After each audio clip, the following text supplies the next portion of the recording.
Chef Armand Beaumont had never once in his 23 years of fine dining looked at the dishwashing station as anything more than a necessary inconvenience, a corner of steam and clatter where broken men traded their dignity for minimum wage.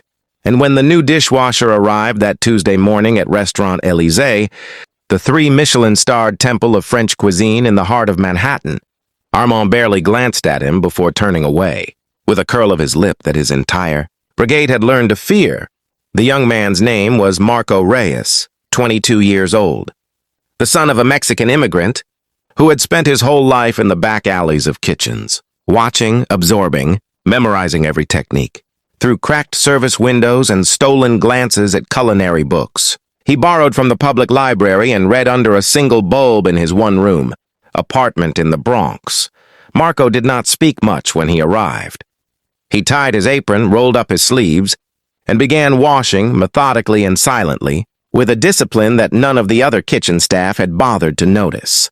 But Armand noticed him for the wrong reasons.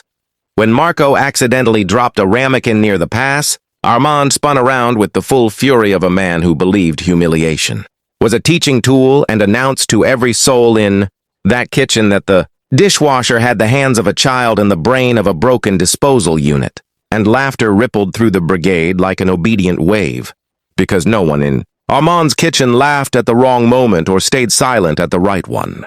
Marco simply bent down, picked up the pieces, apologized once, and returned to his station without a single flicker of visible defeat in his eyes. What happened at 11:15 that morning was the kind of accident that no kitchen is ever truly prepared for. The sous chef, Henri, collapsed without warning near the fish station, clutching his chest, and the room erupted into panicked stillness where everyone froze in that terrible gap between knowing something is wrong and knowing what to do about it. Armand, for the first time in 23 years, felt something unfamiliar grip him, a cold tide of helplessness. Because Henri was not just his sous chef. Henri was the man who held the architecture of every service together, and in 45 minutes, the lunch service was going to begin with a fully booked dining room of 80 covers, including a table of food critics from 3 major publications. While the paramedics were called and Henri was helped to the floor, Marco had already moved. Not with panic, with purpose. He stepped quietly to the fish station, assessed the mise en place with a single sweep of his eyes, checked the tickets that had already been printed for prep, and began working with hands that moved like they had never once in their life been unsure of what they were doing. Armand stared. The cuts were precise. The seasoning was intuitive. The organization was not learned from washing dishes.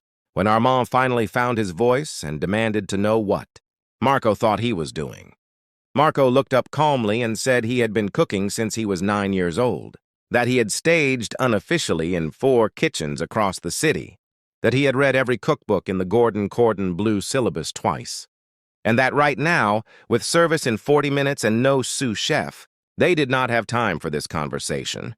Something shifted in Armand Beaumont in that moment, something that years of ego and Michelin stars had calcified inside him, and it cracked.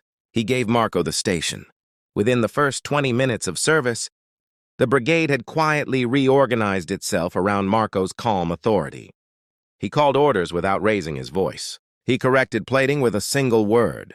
He tasted, adjusted, communicated with a fluency that made every other cook in that kitchen stand just a little straighter. Armand, who had not taken orders from anyone in over a decade, found himself following Marco's lead on the timing of a sauce reduction.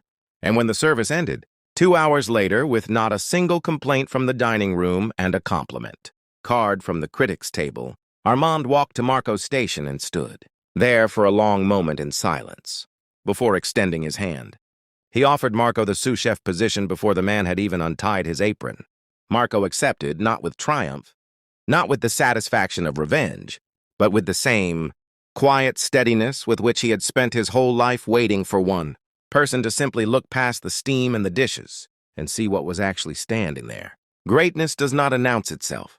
It simply waits with its sleeves rolled up for the moment when the world finally needs it badly enough to pay attention. If this story moved you, don't forget to like, share, and subscribe to Kindness Corner Stories, where every tale reminds us that true greatness lives in the most unexpected places.